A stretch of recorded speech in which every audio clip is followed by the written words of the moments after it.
Yes. Now, one can make the argument that Buddle should have started over Finley, but he doesn't make that argument. He says that Donovan started and was made as basically the player, the key player, whereas there were better players on the pitch. You know, this guy, the one thing about this guy who writes this crap, you know, when you got to do your research, because you don't want to show up at the porn shoot and have the smallest dick at the gangbang. You know what I'm saying? You don't want to be the smallest guy in the room. You need to do your research and make sure, hey, there's going to be at least one prick smaller than mine. And that way I won't be embarrassed. But this guy, he showed up with a real shrinker-dinker. All right, let's do 7, 8, 9, 10. This guy, in this one sentence, this guy really, he summed it up, his stupidity.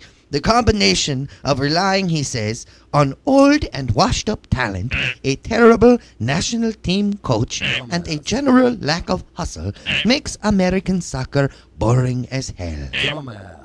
Really? Really? All right. Old and washed up talent. Can you please go down the list of the United States national team and tell me who's old and washed up? Yeah, I'm not sure. I mean, if anything, we're young.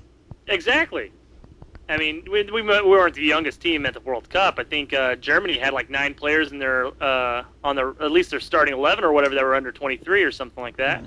But overall we were a very young squad and we did not have any aged players. Yeah. As far as the poor coach aspect, people bag on Bradley, and this is becoming a cliche because he's actually a very quality coach. Right.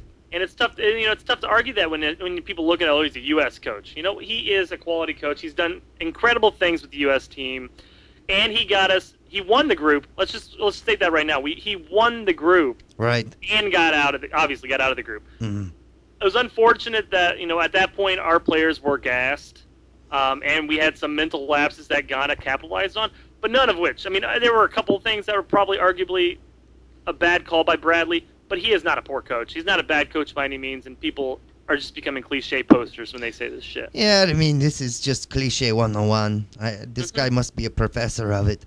But, general lack of hustle, not true. And we don't need to get into that because it's just ridiculous. And anybody who knows the U.S. team knows that's factually wrong. Exactly. They play for each other. And then it makes American soccer, boring as hell, he says. But let's face it, even the South Africans were telling Jonah Freeman and other people at the actual tournament that the one team they enjoyed watching the most was the American team because it was so wide open, exciting football. Yep. So he goes on to say, besides the fact that U.S. soccer is on the verge of a France-like meltdown, the Americans are lazy as hell. Well, we already took care of the lazy thing, so he can go screw himself on that. But how can we possibly, Brett, be on the verge of a France-like meltdown?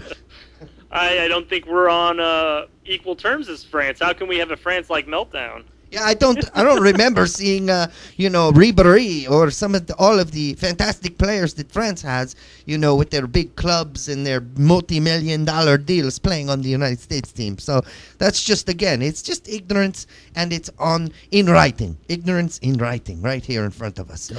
Number 13. So after the U.S. team lost, everyone applauded for them being successful at the World Cup, he says, even though they did practically nothing and seldom got a good look at goal. What the hell game was he watching? I mean, for Christ's sake, we scored more goals than a lot of teams did. And I don't know about us doing practically nothing. That's pretty stupid. I mean, seldom getting a look on goal. We had 5 goals that counted. Could have we 7. Had 2 goals taken away from us. Right. Not only that, the second half of the Slovenia game, the Algeria game, even in the Ghana game, second half of the Ghana game, we were on the attack constantly, having constant attacks. I don't know what. Again, this guy, he doesn't know anything he's talking about. He doesn't know anything. He doesn't. And then he justifies his saying that we're giving U.S. soccer too much slack by saying, my wife is a hardcore Reds fan. They lose a game and she goes nuts. The Yankees missed the playoffs and the city is on the verge of burning down. The Celtics crumble at the end of the Game 7 and all of New England is ready to blow up a whole franchise. Well, genius, let me give you a hint or two. The U.S. soccer team has not had anywhere near the accomplishments on an international stage like the Yankees, the Reds, or the Celtics. These are teams that are storied clubs in their particular sports who have won championships. No such thing for the United States national team. We are a growing, emerging country in the sport of soccer. So this guy has no context when he makes ball sack sweat comments like these. Exactly. And even if you look at a team that could be comparable to those teams, you look at teams like Argentina or even Brazil. Brazil and Italy would be a key example here because they have a lot of World Cup victories. When they go into it and they don't play up to their standards and they don't do well and they get knocked out, shit hits the fan in Brazil and Italy. Absolutely. Yeah. Managers get dropped. National players don't make the team ever again. Yep. It happens. And we're not to that level. We simply are not. People have ridiculous expectations of our national team, especially when they don't know anything about the sport. Okay, yeah, let's sum it up. Okay, so we had the NASL for a number of years in the 70s and 80s. That league collapsed. We did not have a professional freaking soccer league in this country until the mid-90s. Again, we had to wait many, many years. And now we're barely past the decade of MLS. We're growing, we're making strides, and this total turd wants us to be the Celtics of soccer? What, Brazil, Italy, Germany? Moron. All right, number 15, he finishes up.